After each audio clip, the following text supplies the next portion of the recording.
Hi, everybody. Welcome back. This is episode 4 of Beeps Media. Back with your host Nick Schaefer here. Um, it's been a little while, holiday season. I'm sure everybody can understand. It's been busy around here. Probably busy for you as well. But I was very very happy to get some time with our guest for today. We're here with Twitter's Leslie Nope, Blue Jays Twitter. I suppose if the hat wasn't a clue, and if you're not familiar, I'd be surprised if you're not familiar with Leslie already. If you're following me at all. Um, this is a very welcome change from we've done very Chicago sports centric things previously to no one's surprise, but part of the point of this show is I wanted to be able to talk about things that weren't just incompetent Chicago sports franchises. So We ripped incompetent Toronto sports franchise. that's part of my interest. But for people who don't know, I mean, Leslie, obviously you're a Blue Jays fan. We actually had a chance to hang out at a Blue Jays game in Toronto together, which was really really fun. In the Um, before times. yeah, yeah. Gosh, that was probably 4 or 5 years ago now. I know. 2018, So 2019. I did two. I've done two games at the Rogers Center. One I think I went once before we met, and then the second one was where we hung out, and that would have been 2018 or 2019. I know one of them, Justin Smoke hit like a big 3-run homer to win 4-1. That's my memory, but I don't remember which game that was. Um, yeah, I guess, I mean, is it as simple as you're based in the Toronto area, or is there more to it for your history with the being a fan of this team in particular? Yeah, so I was born in Mississauga, which is a suburb of Toronto. It's about 30-minute drive, depending on traffic. And a lot of the Jays fans know this story from me, but when I turned 8 and my brother turned 5, he was now eligible for T-ball. And my parents said, okay, well, we are now going to be a baseball family. So they put my brother in T-ball, they put me in softball, and then we started going to Jays games and we started watching Jays games on TV. So that would have been, let's see, 86? Yes, 86. So yeah, we would have started in 86. I remember a family friend actually, when we were around that age, took us to Exhibition Stadium, and we Oh, wow. watched from the outfield that was beyond the outfield, and you could barely see the field, but you could see the orange pixelated screen with the score and a little bit of like the graphics and stuff. It was quite an experience. But yeah, we watched at home, and then once the Sky Dome was built, we started going to games as a family at the Sky Dome and with extended family and community members as well. And we just my dad coached. He drove me to all my softball games. He coached a lot of my softball teams, and my mom drove my brother to all of his baseball games. And that was sort of how they divided the labor for the kids. Oh, wow. Okay. Wow. So it was a full program. And I guess you would have been really, so you would have been able to appreciate and been paying attention to 92, 93. I mean, those would have been. Yeah. I mean, all of that was very blurry. I don't remember much from my childhood other than that was awesome. But I do remember in 92, we were watching the game at home because it was away, right? It was in Atlanta. And we're watching, and we knew, I mean, we knew it was the World Series and stuff. Like, we were really excited. I would have been 13 at the time. And then, Otis Nixon bunts, Timlin Fields throws to Carter. Carter starts jumping, and we all start screaming. And my parents knew that there would be a celebration at the Dome, that people would just show up, even though it was an away game, and gravitate to the Dome and downtown Uh, to celebrate, because that's your focal point. That's even though they're not there. And I think I was a bit confused, but they're just like, we're going to go. And so, it was late at that point. It's probably because these games are late. They're 8. So it probably was 10:30, 11 at the time. And they're like, all right, kids, get in the car. And then we're stuck in traffic because everyone had the idea to drive to the Sky Dome and celebrate. And I think as a kid, I didn't know what to expect. And it was just a bunch of mostly happy, drunk adults screaming and high-fiving each other. So that's it's so such a fun. funny thing. When you're a kid, you don't know what celebration really means. And so everyone was just so happy, and we're just walking around, we're just seeing everyone celebrate. And then my parents were like, okay, we're gonna head home now. And we came home, and I remember then for the 93 World Series, my parents were like, we already did that. We're good. So we watched at home, but we didn't drive downtown that time. Oh, I was wondering because I feel like I guess if you win back to back, I've only experienced this as a Bulls fan. They had back to back titles, so um, those teams that had a feeling of like inevitability and sort of like, yeah, obviously, like of course we won again. Like who else would win? Uh, so I mean, I suppose the second one is in a row is like less. I guess there's like less suspense. There's less like, oh no, what if we don't win? It's like, well, we got one. It's not like we're never going to win. But that was a more Yeah. dramatic series, if I'm not mistaken. I mean, obviously the Joe Carter home run was. I feel like that was a little tighter than the Braves one, if I'm not talking out of turn. And winning at home too, right? That's the thing. Winning at home is huge. But yeah, for my parents, they, the first one was, this was the first World Series for the Jays, for Canada. And we were all caught up in it. Whereas the second one, we're like, and also just again, Toronto traffic. And I've fortunately never driven in Toronto. Both times I went to Rogers Center, which I guess it's in the same location. It was the Sky Dome, right? It was the same spot. Yeah. Yeah, the Sky Dome just was bought over by Rogers Communications for $5, and so now it's the Rogers Center. It's not far. It was actually $35 million they bought it for. Okay. Yeah, I 35 mean, million. that's Drake's house is valued at more than that than what they bought it back then. yeah, and it's kind of amazing that they haven't done the I mean the trendy stadium grift, where you have these. I think it's like Arizona's making like Texas's stadium. They wasn't that old. These franchises that are asking for new stadiums like pretty quickly. Whereas I was struck by that going to Rogers Center, is it did feel, you can feel the age a little bit, and I found it very endearing in the bones of the stadium. There's a lot of concrete. The concourses aren't as like streamlined and corporate as say Yankee Stadium might be, the new Yankee Stadium. So it feels like a bit of a throwback, but I don't think it's any the worse for it. But they would have. I would roll my eyes a little less if the Blue Jays said, "Hey, we could use a new park," as opposed to teams that have stadiums that are from like 2001 or 1998 or whatever they might be. So yeah, I mean, there's been conversations about either rebuilding on that spot or trying to move it, but with sort of our geography of Toronto, there's not a lot of options that are like easy to get. Like this is a prime spot. Like this is the best place for it to be. There's a lot of politics right now around, Ontario Place, which is a little bit down the road and all of that, but this is the best place. So ideally you would want, blow it up, rebuild it in a more modern way, but then you have to go somewhere else for a while. And where do you go Yeah. for those 2, 3, 4, 5 years? Who knows how long it will do? So we've had these conversations, but they haven't felt like grifts, to be honest. Many things sound like grifts in Toronto politics, but they haven't. It was just like, can we get something better? And I think we've all just kind of, after a few discussions, and we get all excited, and we're like, no, like this is the best. And so, Shapiro has then decided he's going to pour a ton of Rogers money into putting some lipstick on our little piggy.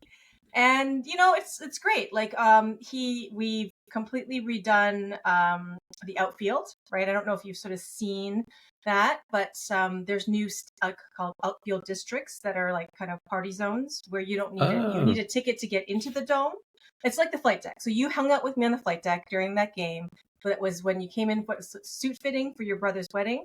Was that why you were in town? Yeah, my brother-in-law, we were doing a repeat of sort of a trip that I did for my wedding a few years before. That was like my father-in-law is Canadian, and he wanted to do it. We did a day trip both times. We didn't even sleep in Toronto, so we'd come up. I would see a tailor, got my wedding suit fitted, and then we repeated that trip when Jane's little sister was getting married. So okay. that was the time you and I hung out. And yeah, the flight deck, because I was going to ask about it, and I was going to hope that they either preserve it or keep the same basic setup if they give it a little bit of the flight deck fresh is coat of still paint. there. And then they've added a few more districts, 2 of them in the 500 level with the worst seats, the ones that are all the way at the back, where you can't see the Jumbotron. They've changed those to 2 open districts, one called the Corona patio which is sort of clubby for the youths. It's very much a downtown bar vibe going on there. It's very busy. I've walked through it. I'm like, I'm just too old for that. And then there is the Park Social, which is designed for families. So it's got Okay. grass, it's got patio chairs, it's got you can play cornhole, so the kids can kind of run around on their own while you watch the game. You can get a few families to meet there and hang out, and then sit on these seating right at the edge. That has, as someone whose kid is turning 2 in February, that has a new appeal to me that it might not have had before. Yes. That sounds pretty awesome, because I'm thinking about when can I take him to a game? Probably not for a few years, but if it was in that sort of setup, it would probably be a little bit easier to pull off, where it's like, oh, you're bored, just run around, man, go play with all these things that are here for you. Yeah. No, and I loved the flight deck setup. I mean, obviously it was really fun. The context around it was really, really fun, but it was such a cool, really great view for outfield for that distance. It felt like a really fantastic lines of sight on the game itself. If you're really interested in, it's almost like the batter's eye sort of angle. It is. Where, yeah, it's literally the batter's eye if you stand center field. Yeah. Yeah. So for people who don't know, it's basically like if the bleachers instead were sort of these standing aisles with sort of counters for you to put your drinks and your food, and straight on view from center field. So it was really, really awesome. Is that's your main? So I was known as the flight deck lady. And then with these renos, they've kept the flight deck, but now they've made it an option for basically corporations to buy out sections of the flight deck or the entire flight deck, which they didn't do before. And initially, I didn't honestly think anyone would pay that much money, because it's a lot. It's between $50 and $75 or $90 per person if you're going to buy out the flight deck, depending on how many seats you buy. But by the end of the season, it was booked out almost every game. That's unfortunate. But to compensate, the things like the Corona patio and the Park Social, they're open, so that anyone can go there. And then they've created new other sections. So where I'm at all the time is called the Catch Bar, which is to celebrate Devon White's catch. But it's not actually where he caught, so it's weird. But it's in right field. He caught it in left, but it's in right field. And it's got an Art Deco vibe to it. And it's actually in the 100 section, right above the visitors' bullpen. Oh, nice. Yeah. Oh, and I sat, that first game that I attended, we sat maybe second row behind the first base dugout. And that was definitely when I felt the age of the park in a good way, where I felt like, wow, I'm really on the field, to the point where we were speaking to our neighbors a little bit, and it caused me to turn. If the game was to my left, I had to kind of turn to my right to speak to them. And I was almost leery to do so, because I was like, I could actually get smoked by a foul ball here. I mean, not that I'm athletic enough to do much about it if I see it, but I don't know. I like my chances a little better if I'm facing the threat. So no, it was Blue Jays Rays, I want to say, was the they put up more netting now, so that section should be safe. I think I can't picture exactly, but they put up. There was not netting there at the time. It was very low fence. I mean, it was cool. I felt like I was really right on the field almost. But I had mentioned, because the Blue Jays have always been probably my second favorite team, which is kind of funny, because they were they knocked the White Sox out in '93, I want to say, on the way to the World Series. That was the Bo Jackson home run year for the White Sox. It was a big deal in White Sox lore. My family's back. My dad's from Chicago. My mom's from New York, and they were White Sox and Yankee fans. And it was kind of, no one was putting pressure on anybody. It was just sort of mom roots for the Yankees, dad roots for the White Sox. Do what you like. And there in the late 80s, there was that first Reinsdorf, we're going to move fake out, we're going to move to Tampa thing. And my mom apparently asked my dad, what are you going to do if the White Sox move? Are you going to become a Yankee fan with me? And he said, I think I'll root for the Blue Jays. And my mom was annoyed, but I do have Canadian ties on both my side and my wife's side now. I mean, my aunt married a guy from Toronto. So all their kids were Blue Jays fans, and I don't know, like the aesthetic's cool. They've had really fun players. It feels like it's always felt like they've been good enough where they're interesting and fun, but they've never been felt like betting on the house for a casino. You know, like the Yankees are now the Dodgers. It feels a little like, rooting for the casino against, it's like too easy. So it hit a real sweet spot for me. And then I had those two experiences as well and had a really good time. So I've always been pulling for them, especially, I mean, in that division, who else am I going to root for instead of, I mean, like the Yankees, Red Sox, Rays are unpleasant. Baltimore's got their own stuff going on. So that's part of that's sort of the melange of little forces all pushing me towards the Blue Jays. I do have an affection, I think, for the Orioles. They have the Orioles are the team we thought we would be. Oh, interesting. Okay. Yeah. And I think we were coming up to sort of those macro level questions I wanted to ask because, White Sox fans, I think probably feel the same way about looking at where Toronto was a few years ago and now where Baltimore is. I'm still annoyed with Baltimore. It's like, how did they not add more free agents last year or the year before to really, avoid getting swept in the first round and avoid missing the playoffs 2 years ago. But the roster is super fun, like really fun players, which goes a long way. But yeah, you say that with Toronto, like, okay, so is that the general feel of the fan base right now? Is that like you guys you're on the downswing of whatever this contention arc was, or that something's gone wrong? It's complicated. So I don't think we're on the downswing. It's that we haven't lived up to our potential. And we're trying to figure out how we do. And like the big thing is our bats are not living up to it. Like this year, our pitching lineup was incredible, right? They met / exceeded our hopes and dreams. And our batting didn't. And, the thing is, the interesting about the fan base, I don't do stats, but I read the people who do stats, who are good at noticing these things. Chris Black is a huge one. He's a producer for Sportsnet. He knows his numbers. I look at other people as well who are really good at numbers. And they were hitting. They had some power. They were pulling.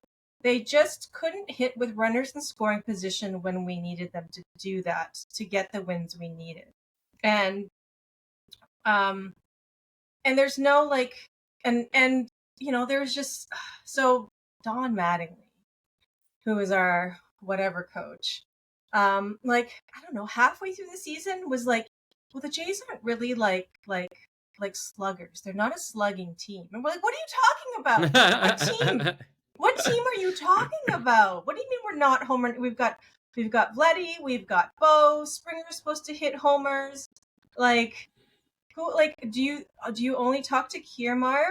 And yeah, I mean, like even looking at it, like Varsho was one of your weaker hitters last year, and he still hit 20 home runs. It was like the only thing he did do on offense. Yeah. That's an odd comment. I mean, I didn't realize Mattingly had landed with Toronto, which I guess shows that, I wasn't, part of why this check-in is fun for me is I wasn't paying too close attention. I got the sense from the Blue Jays people I follow that, okay, 89 wins, they, lost a tiny, one of those tiny fake new wild card series that they have to the Twins.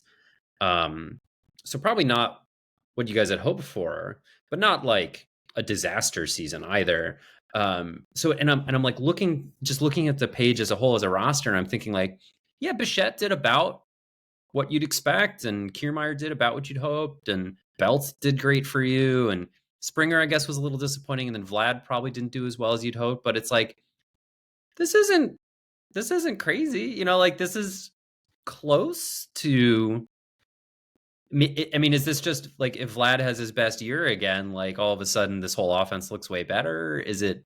That's a big one. Vlad was a huge one. And one of the things that we learned partway through the season, or near the end, was that his mom had breast cancer and she was under treatment for that. Oh, I didn't know that. I didn't hear about that at all. And we talk about vibes, and this team is a very vibe sensitive team, our sweet boys. And when you're struggling with like major personal issues like that, then sometimes it's hard to you're human, right? Yep. How old is he now? 24? What is his BB? Yeah, it's amazing because it feels like he's been around for a while now, but he's still so young. He turns 25 in March. Yeah. Right? Think about being that age and having that going through that. Like being a superstar doesn't make you immune to those types of struggles. Springer had a lot of health issues in the beginning of the season. Everyone got sick like early on. It seems like they were passing something around. Of course, no one's talking exactly what. Not entirely clear. It seems like it was a stomach flu, but who knows? Sure. And he just I don't know. He took him a long time, I felt like, to recover to be at his best. And he'd have these flashes. There was that one game where he made a couple of absurd plays, and then I think did he hit the Little League home run in the same game as well, but he was just out of breath the whole time. And he was just he was tired. He killed it, but he was tired. And you're kind of like, oh, like, are you at your best yet? Are you? And then the question is are you still, as we age, is this sort of a trend, or is this just, again, it's been a rough year for your health? Kirk also was not hitting very well either. Mm-hmm. We were that's sluggers, less than I would have hoped for him. Yeah. Right. And we just weren't. And the mental game didn't feel like it was always there. Like I could tell by the end, by the 7th inning, if we were down by more than a couple, they looked defeated. They looked like the game was over. If it was the bottom of the 9th and we were down by a couple, they just sat there and you're like, oh, you already know it's over. You don't even believe in yourselves anymore. Oof. And that's I guess that's the thing, is when you get to 89 wins, but you think you should win 93, 94 maybe. And especially if the pitching, which pitching feels like it should be more volatile than hitting. So you get this good year and you're like, oh, don't waste it. Let's take advantage of it. It's even if Vlad wasn't conscious that he was distracted, feels like this has this negative connotation, this critical connotation, which I don't mean. But I'm somebody who, if I'm worried about something like that, like an illness in the family or something like that, it definitely, I'm not conscious about it as I go through my day. And then after a few weeks, I'll be like, oh, I've been kind of not at my best recently. I haven't been doing, so, obviously for Vlad, not his best is still an above average hitter, but the conceit of this team is that he's one of the best hitters in the majors, and he certainly wasn't that last year.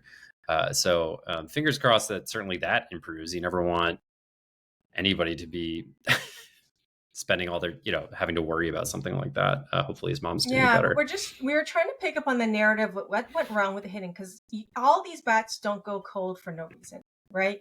It's not like everyone just has a bad season at the same time. We know baseball is a game of luck, but that's not luck. That's a trend. And if that's a trend, something is causing that trend intentionally. And there's just, I feel like something went sideways with the hitting coaching. There was, at one point they were interviewing Bo during one of those in-game dugout interviews, and he'd been hitting quite well. And he was, he wasn't calling everyone out, but he's I think they were on a bit of either a hitting streak or he was hitting well. They're what's the success? But it's I think, we have more of a plan at the plate. And I know I have a better plan. And some, in the past, maybe we didn't always have a plan coming. I'm like, what do you mean you don't have a plan? It's a cliche. We talk about well, they come to, the plate with a plan, but it's also reality. We feel, what I'm hearing from my other friends who are better at this, are why are you laying off the fastballs? Or you should be swinging at that pitch. You shouldn't be swinging at that pitch. And it's been happening regularly for multiple batters, for multiple at-bats. Someone's telling them.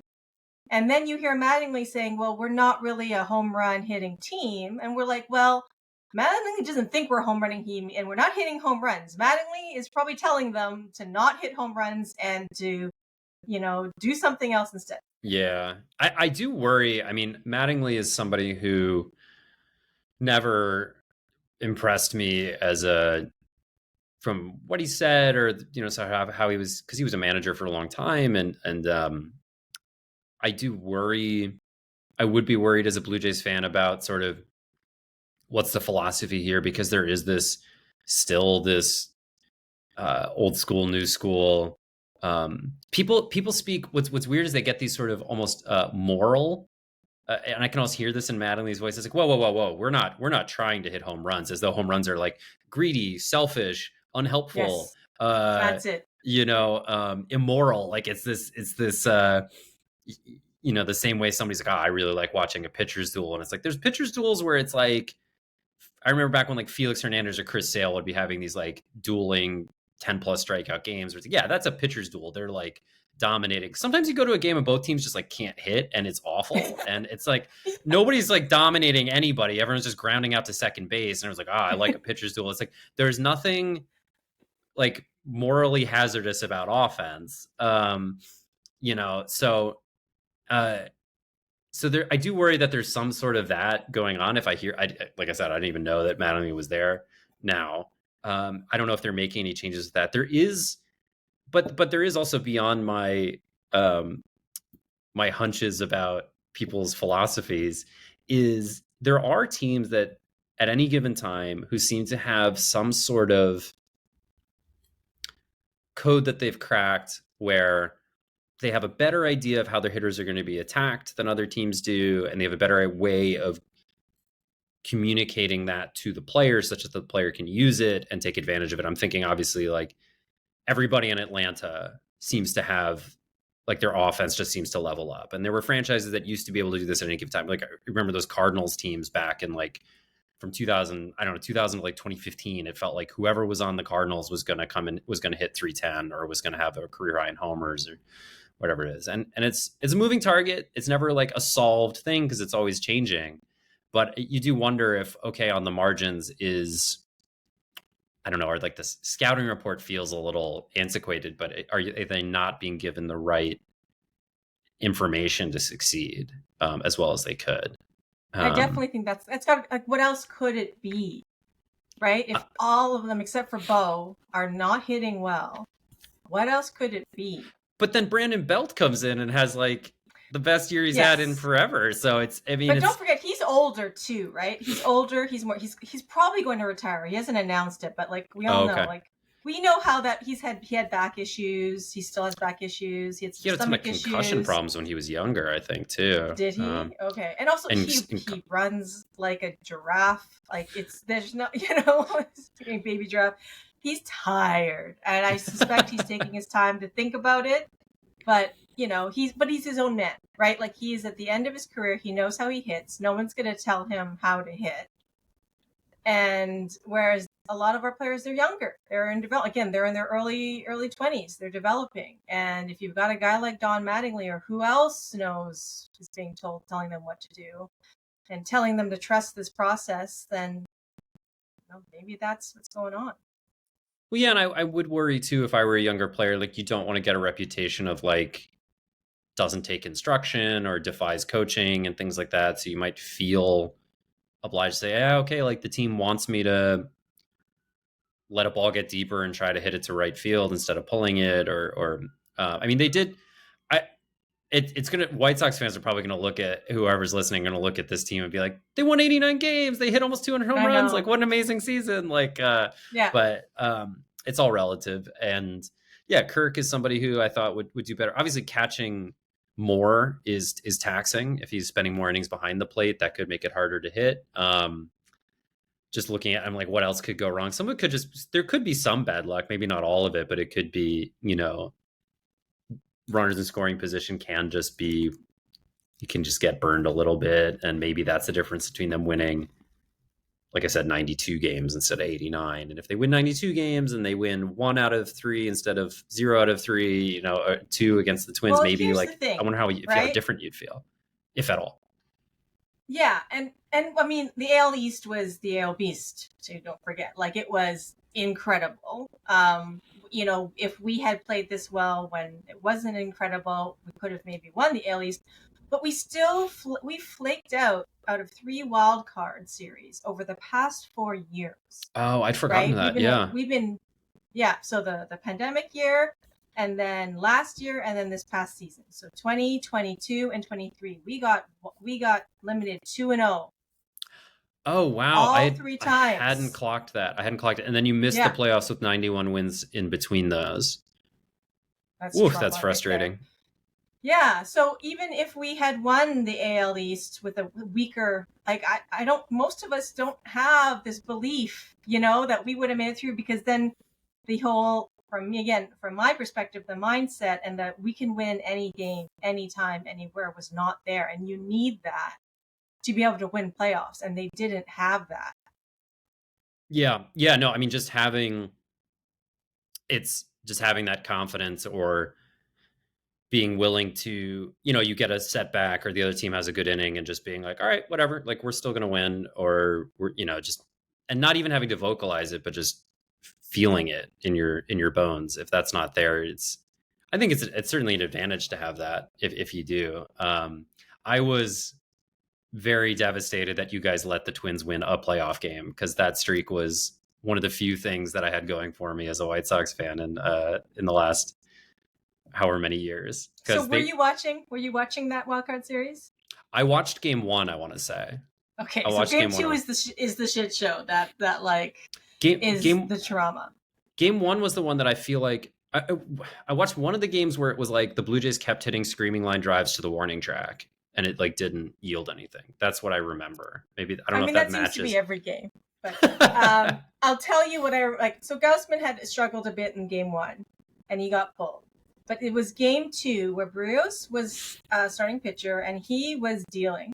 There were 2 runners on, but like he was at 47 pitches, and he was just on. People were commenting like he's on, right, he's in the zone. Right. And they get Kikuchi warming just as a backup, which is great because you don't want to get the warming when it's too late. And we knew there were lefties coming up, but Berrios was pitching so well, and I think all of us were getting anxious, saying like, "Don't you dare put Kikuchi in right now."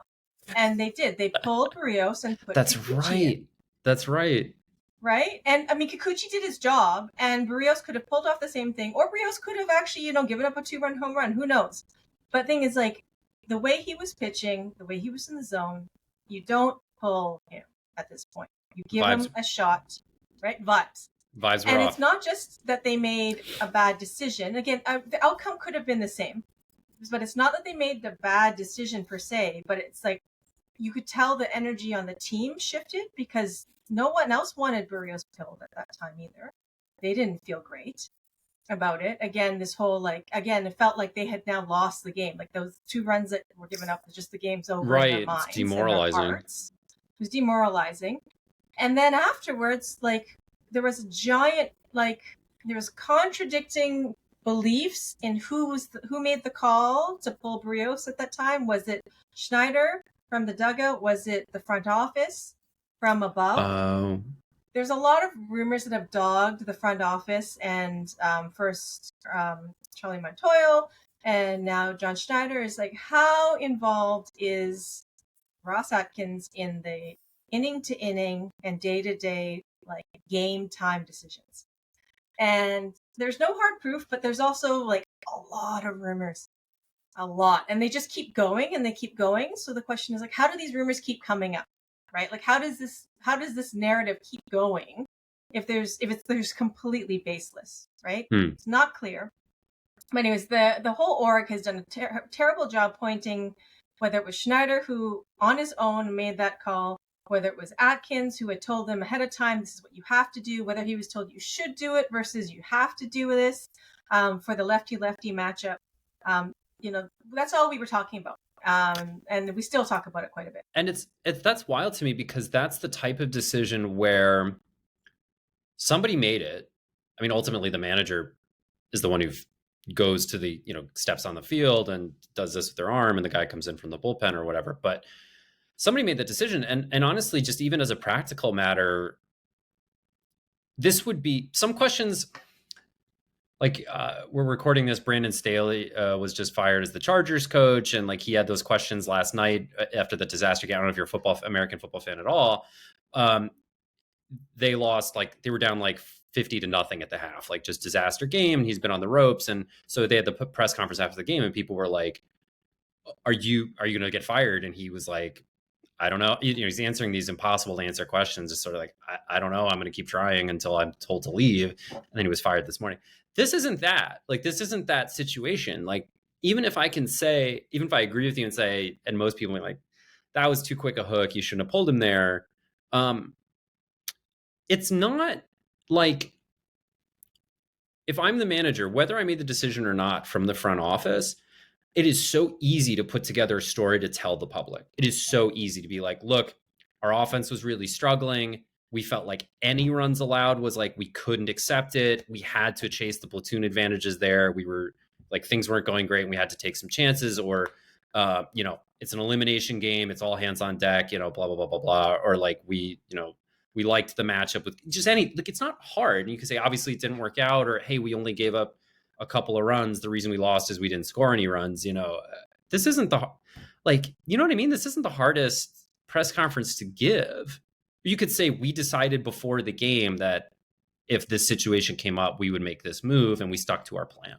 And maybe we should have adjusted because Barrios looks like easy. Like, no, people would still be disappointed in the outcome, but I don't think that's a hard presser to give. Maybe I don't know, but maybe somebody's mad. Maybe Schneider's feeling like he got forced to make the decision and he can't call his bosses out, or who knows. So it does speak to. It was very weird. It was that is very really weird. odd.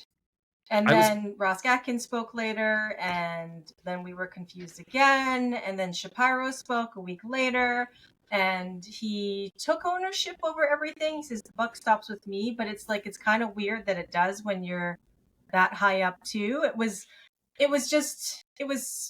There's some weirdness. And I think what actually bothered me more from, was it Shapiro or Atkins? I don't know which one who said it, is that there was a question about the batting and the batting approach for the whole season, right? Again, the stuff that we've been talking about.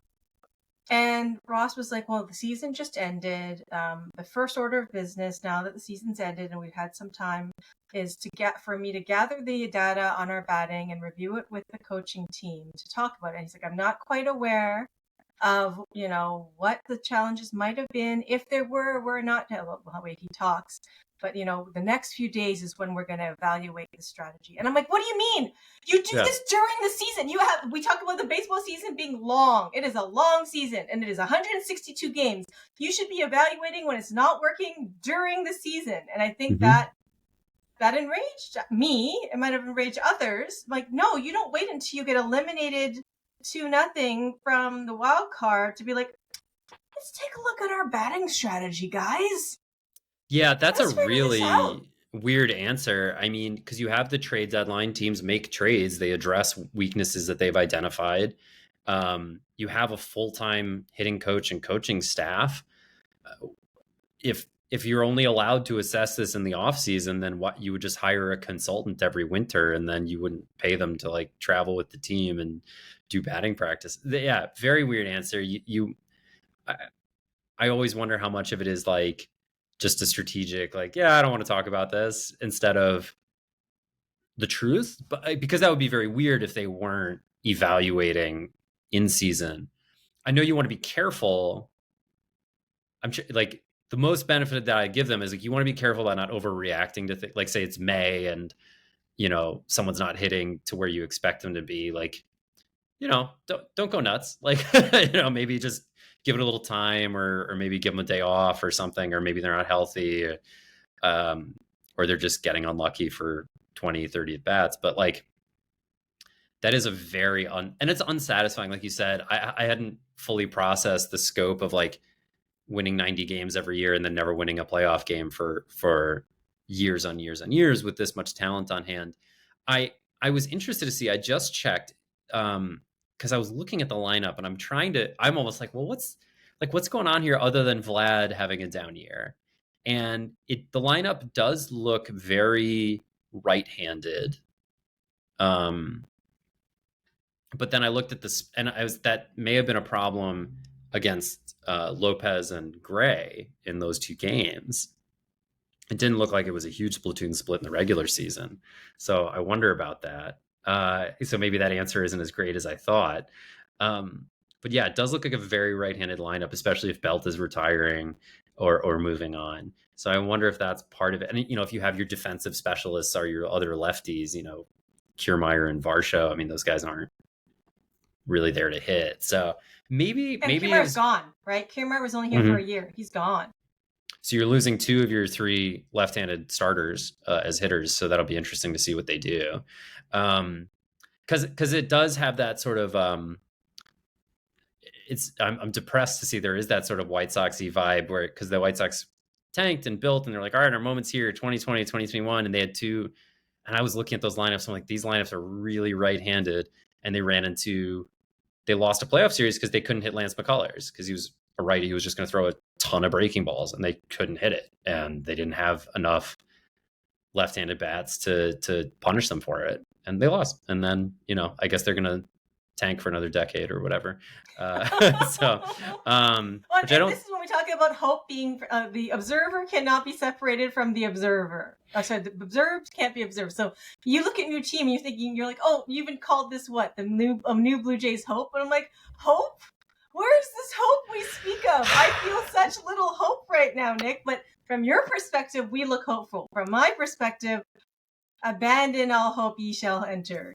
Well, to be honest with you, part of it was just because I typed episode 4 and wanted to do a new hope joke.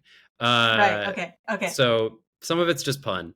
I will say, I guess maybe from the outside, though, I do still have probably more optimism than somebody who's had to suffer through those seasons. Like, they weren't bad. Like I said, they weren't bad seasons, but like from that perspective, where year after year, where you're like, it doesn't feel like we're getting the most out of these guys, and it feels like we should be better. And then when that happens for 3-4 years in a row, you're like, you're going to start losing players. Pitchers are going to age out. It's so.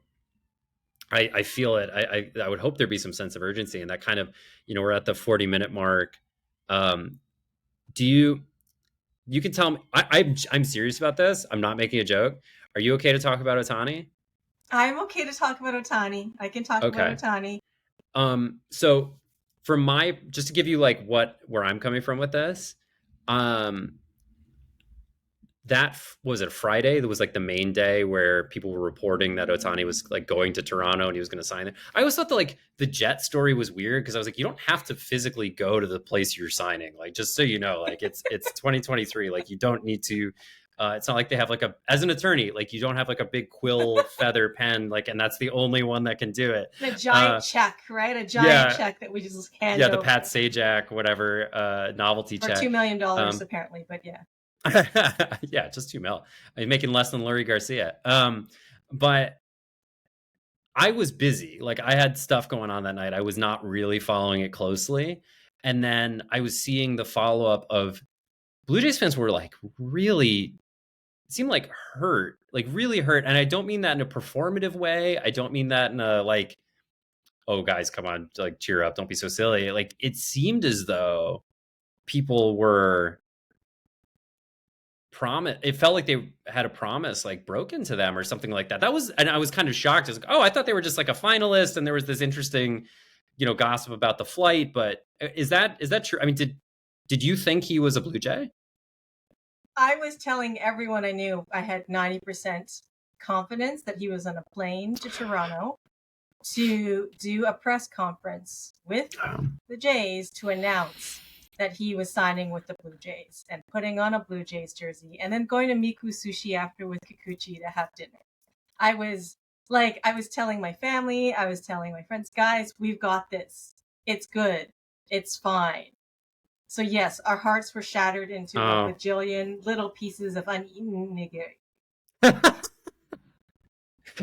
You are steering me toward, now you're influencing what I'm going to eat for lunch after this. But oh, okay. So it really was.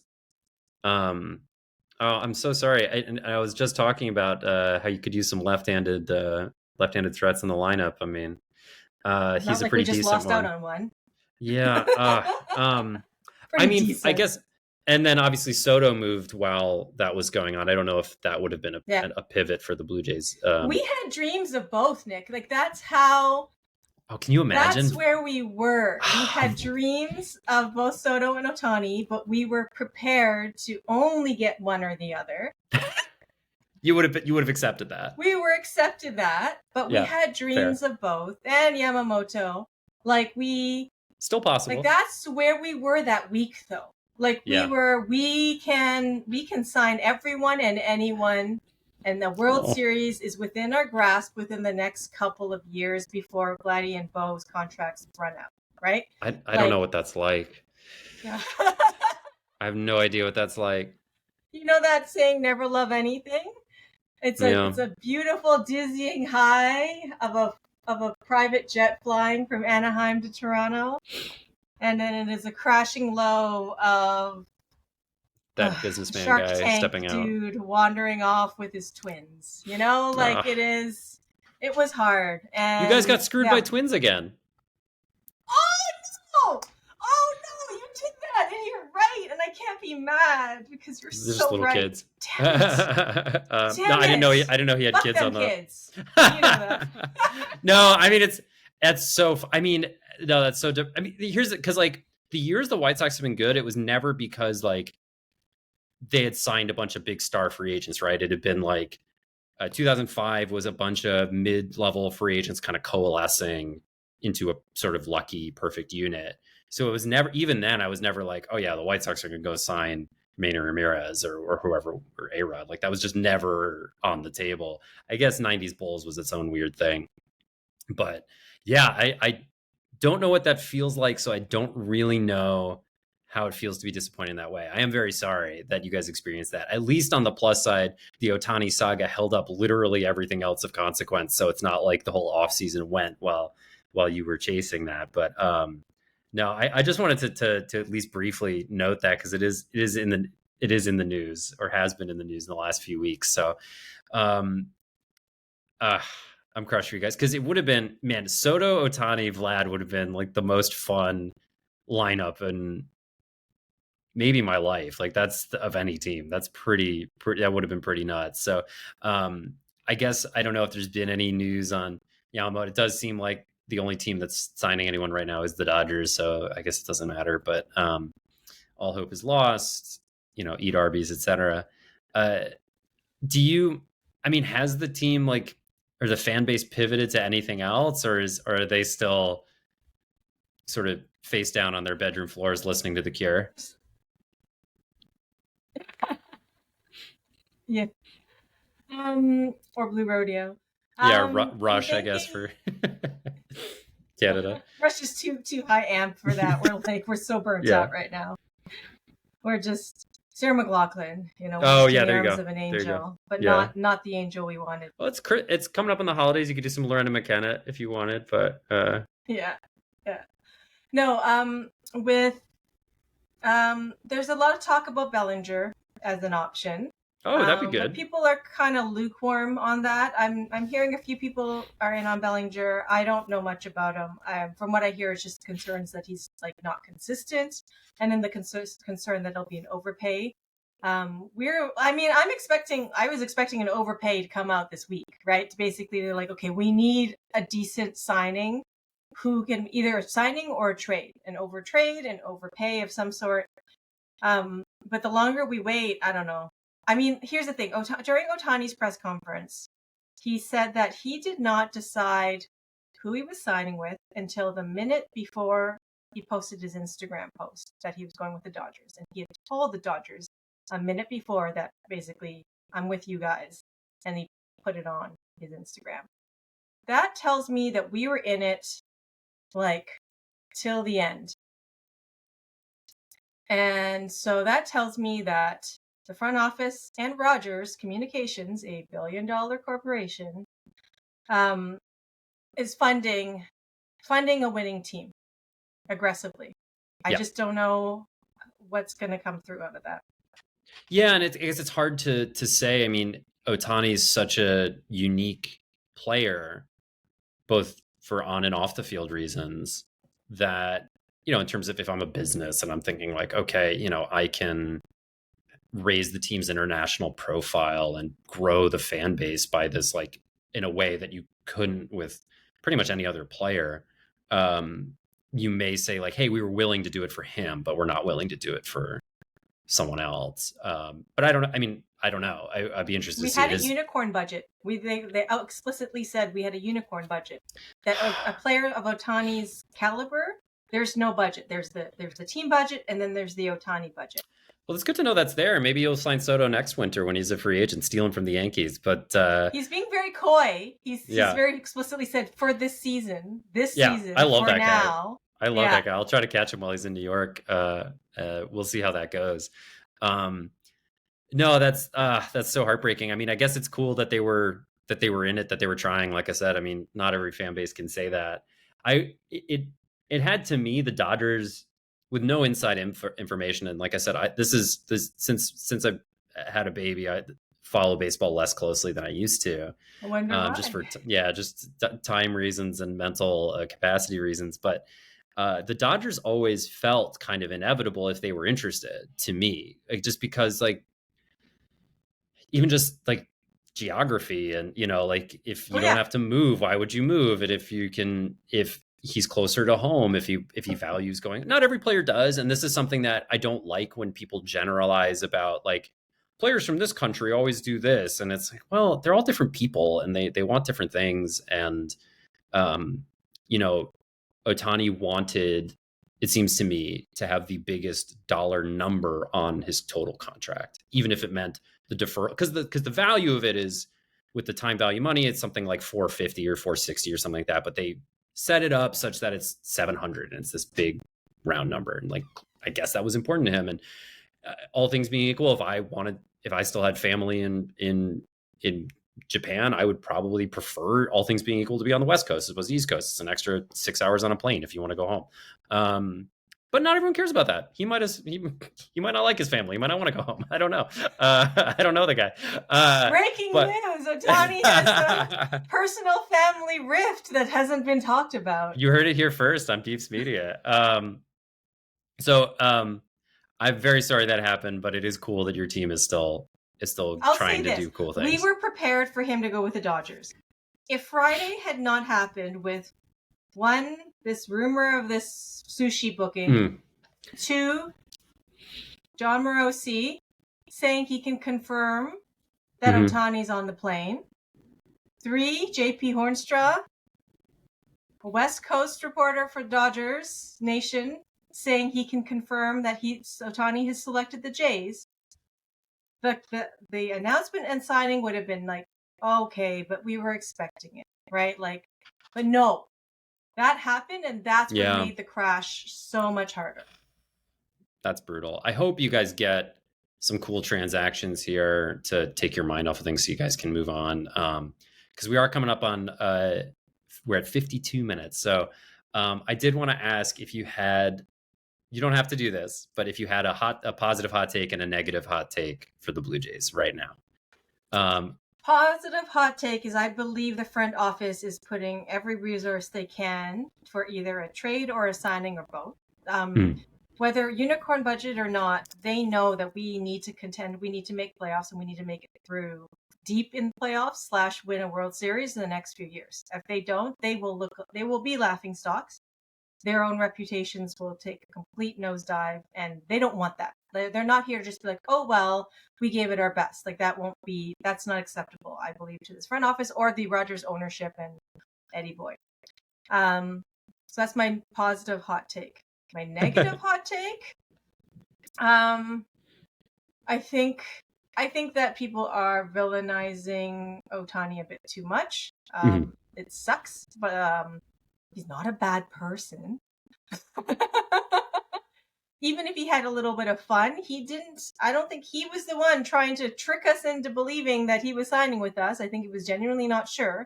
And yeah, he was sitting at home with his dog that I think he's lying about the dog's name. Because the Japanese name Dikopin apparently means to flick one's forehead. And so I think that's a lie. I think he's literally flicking our foreheads by saying his dog's name is Dikopin. And then he jokes and says this American name. I love that he said American name, not even English name. His American name. Decoy. It's Decoy, which I think some people feel like that's a Jays slam to be like there was the decoy plane and that we were the decoy. I mean, it could be joking about that, but I think the dog is just a decoy. He's a duck, right? I think he's just he's having fun with this not weird because I'm kind of obsessed too. I bought the card of him when he won the MVP with the dog. I bought that card. That's a good card. It arrived like on Monday when I was really depressed, so it was like not the best timing. If the card had arrived the week before, trolling yourself. I am trolling myself from the past to the future. Past Leslie's trolling present or future Leslie. Oh. But yes, so those are my good and my bad. Yeah, I certainly can understand that. I think, yeah, I really echo I've seen some weird anger about Otani. Angels fans were like really coming at Otani, and I get, if I were an Angels fan, I'd be very depressed and upset and disengaged. But I don't see how you can possibly blame Otani. I mean, they never had a winning season when he was there. It was weird that he went there in the first place, to be honest, like given the state of that organization. So he wants to play in the playoffs, man. Like, I don't know what to tell you. And there's no indication that the Angels can do that. So, yeah, I suspect, you never know. Like I said, I'm not in the room, but I feel like a lot of these, based on how I, as a lawyer, would act for my clients when I was at the law firm and things like that, like a lot of the time you're getting sort of general instructions and general goals, and you're left to go execute the plan. So I don't know that Otani knew there. It's like, oh yeah, go leak to reporters that there's going to be a jet. I mean, if the agency said, yeah, we'll squeeze some more money out of the Dodgers if they think there's another really serious bidder that he's considering, then let's make some noise about that. It doesn't have to be public as long as the Dodgers hear it. That's all they care about. So, my positive hot take is, well, I'll go with the negative one first, I suppose. My negative one is that, and it could be from a White Sox bias from way back when, from when Shapiro was with Cleveland, is I don't think Shapiro's got it. I don't think he can do it. I think he's really good at building a team that gets to this point. I don't think I've ever seen him do the finishing touches to the degree that I'd be impressed by. And maybe that's faulty memory. Maybe I'm not giving enough credit for some of those teams that just got unlucky in the playoffs. But I think he's like an efficiency guy in terms of like, I can make you a really consistent, like 88 game winner. And I think he's just from an era where that's the philosophy. And it's a popular one. And hey, it could be worse. You could be the White Sox. But my positive hot take, though, to counterbalance that is I do think Vlad is the truth. I think Vlad does have it, whatever it is. And I would put him on my like top 3 to be MVP next year for sure. That's right, in the AL, especially with Otani out. I think Soto and Judge are, unfortunately, maybe the 2 other names that come to mind. But I think sometimes these seasons where you're close but something's not right you can be closer than you think too, is my positive hot take. I think like you get 60th percentile luck on runs in scoring position instead of 30th percentile next year, and all of a sudden your offense is a juggernaut. And maybe Vlad's able to, maybe his family situation has improved and he can just, hit 60 homers or whatever next year. Cause like he's and I just won't talented. I won't disagree with your negative hot take. I know that Ross and Ross and Shapiro want to win it all. I'm not sure if they have it in themselves either to run a team that can win it all. I completely agree with you there. Nice. Well, I mean, I hope I'm wrong. If the White Sox aren't winning it next year, so I hope the Blue Jays do. But yeah, we're coming. I mean, obviously, like I said, this is Leslie Nope on Twitter, an excellent Twitter follow for baseball season, for excellent cat content. Going to shout out Biscuit and Rogue for sure. Love those guys. And thank you so much for joining me. I don't know if there's anything you wanted to plug, even if it's not like sports journalism or if it's charity or whatever else, for my tiny platform. I'd invite you to do that. I just say take care of yourselves and take care of each other. It's all about community and it's all about self-care. Awesome. Thank you so much. I'm going to stop the recording.